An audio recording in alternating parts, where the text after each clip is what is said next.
Have you ever really stopped to think about your signature? I mean, that quick personal mark you leave on everything from birthday cards to big contracts. It's so much more than just your name, right? It's like a tiny piece of you, a whole story told in a single quick flourish. So let's do a little deep dive into this fascinating world and figure out what our lines are really saying about us. I mean, really think about it for a second. We all learn to write from the same playbook, the same alphabet. Yet somehow, over time, that standard cookie-cutter script just morphs into something that's distinctly, unmistakably ours. So what's going on there? How does that even happen? And this quote, this really gets to the heart of it.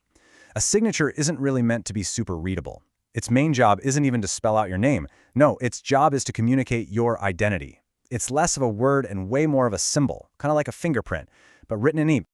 All right, so let's dig into that idea a little more. How exactly do we go from those super rigid follow-the-dotted-line forms we learned in school to these totally unique personal stamps we use for the rest of our lives? A lot of us learn cursive, right? With all those specific slants and loops you had to get just right. And even if you print pretty much everything else today, I bet your signature still has a bit of that cursive DNA in it. It's kind of like we save that one special style of writing for this ceremonial flourish. It's our final definitive, yep, this is me moment. Okay, so let's move beyond just signatures for a second and look at our everyday handwriting. It turns out there's this really fascinating split, almost two different worlds when it comes to how we put pen to paper. It creates two very different kinds of writers. So check this out. It's a really cool distinction. On one side, you've got what we can call autopilot writers.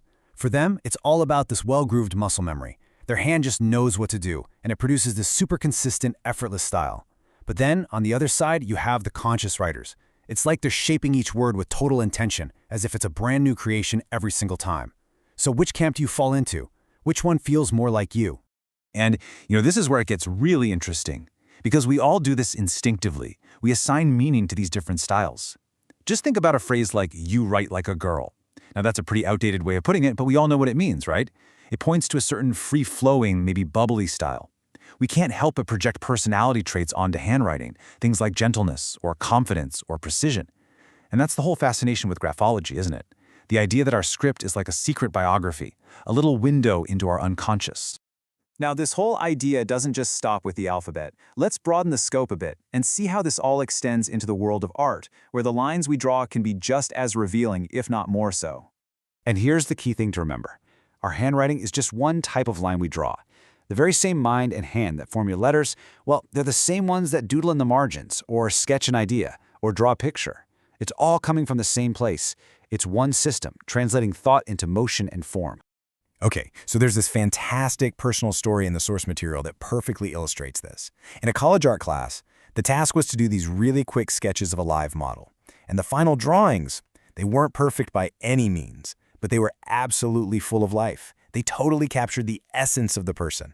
The teacher was so blown away, he actually held them up for the whole class to see as this perfect example of intuitive, skillful line work. And that right there is really what a quick sketch is all about. It's not about sitting there for hours, painstakingly rendering every single eyelash. No way. It's more like a dance between what you observe, what you intuit, and your decisiveness.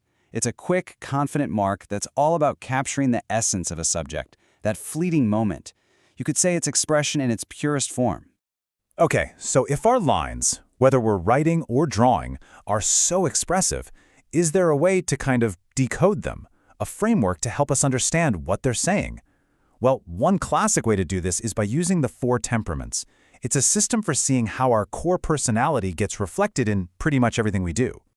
Let me share another great story from the source material. It's a description of someone's grandfather's handwriting. And I want you to just imagine this for a second. Handwriting so beautiful and elegant, so perfect and precise, that it looked like it came straight off a Hallmark greeting card. I mean, wow. What does something like that tell you about a person? Well, this is a perfect illustration of that connection we're talking about. Turns out the same man with that Hallmark card handwriting, he also kept a perfectly manicured lawn, and his home meticulously organized. Every single detail was taken care of. So if you look at this through the lens of the Four Temperaments, it points to this blend of the perfectionist, or melancholy, and the steady, consistent, phlegmatic types. His lines told the exact same story, whether they were written with a pen or mowed into the grass. All right, so let's take this idea and apply it somewhere you might not expect. What about a comic strip? Could this style of a simple cartoon in the Sunday paper also be a window into the creator's personality? Let's take a look. If you think about a comic strip like Frank and Ernest, the whole style, the humor, the drawing, it's very easygoing and steady. That suggests the phlegmatic temperament, right? Maybe with a little bit of the fun-loving sanguine thrown in. But here's the deeper insight. Think about the sheer drive and perfectionism it takes to be a professional cartoonist. That suggests that most of them probably have a strong secondary melancholy trait, that perfectionist side.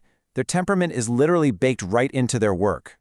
So, as we start to bring all these threads together, it becomes pretty clear, right? From our signature to our doodles to even our daily habits, we are constantly expressing who we are.